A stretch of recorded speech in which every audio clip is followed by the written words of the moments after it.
வணக்கம், இது விஜய்ஸ் கிச்சன். இன்றைக்கி பார்த்தீங்கன்னா நம்ம கருவாடு தான் பொரிச்சிட்ருக்கேன். சும்மா எதுவும் போடலை. இதில் கொஞ்சம் போல் கருவேப்பிலை, வெறும் மிக்ஸ் மிளகாத்தூள் மட்டும்தான் போட்டு மிக்ஸ் பண்ணியிருக்கேன். கருவாடில் ஆல்ரெடி உப்பு இருக்கும், அதனால் உப்பு போட தேவையில்லை. நல்லா மிக்ஸ் பண்ணி இந்த மாதிரி பொரிச்சு எடுத்துக்கலாம். எண்ணெய் நிறைய ஊற்ற தேவையில்லை, லைட்டாக ஊற்றினாலே போதும். கருவாடுக்கு சூப்பராக பொரிஞ்சிடும்.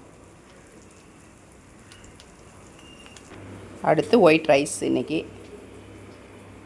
கீரை, சிறுகீரை வந்து பருப்பு போட்டு கடைஞ்சிருக்கேன். துவரம் பருப்பு போட்டு கடைஞ்சிருக்கேன் சிறுகீரை. சிறுகீரைக்கு வந்து சிறுபருப்பு போட்டால் வளவளன்னு இருக்கும், அதனால் துவரம் பருப்பு போட்டு கடைஞ்சோம்னா சூப்பராக இருக்கும்.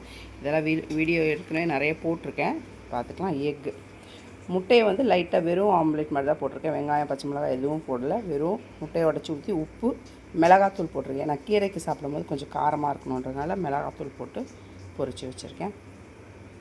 அவ்வளோதான், கருவாடும் பொரிஞ்சிருச்சு. எல்லாத்தையும் பேக் பண்ணியாச்சு. இன்றைக்கி இதான் லஞ்சு. வீடியோ பிடிச்சிருந்தால் லைக் பண்ணி ஷேர் பண்ணி கமெண்ட் பண்ணுங்கள். மறக்காமல் நம்ம சேனலை சப்ஸ்கிரைப் பண்ணுங்கள். ஷார்ட்ஸ் பார்க்குறவங்க போயிட்டு லைக் பண்ணுங்கள், கமெண்ட் பண்ணுங்கள். மறக்காமல் சேனலை சப்ஸ்கிரைப் பண்ணுங்கள். கண்டிப்பாக லைக்கை போட்டுருங்க. வணக்கம்.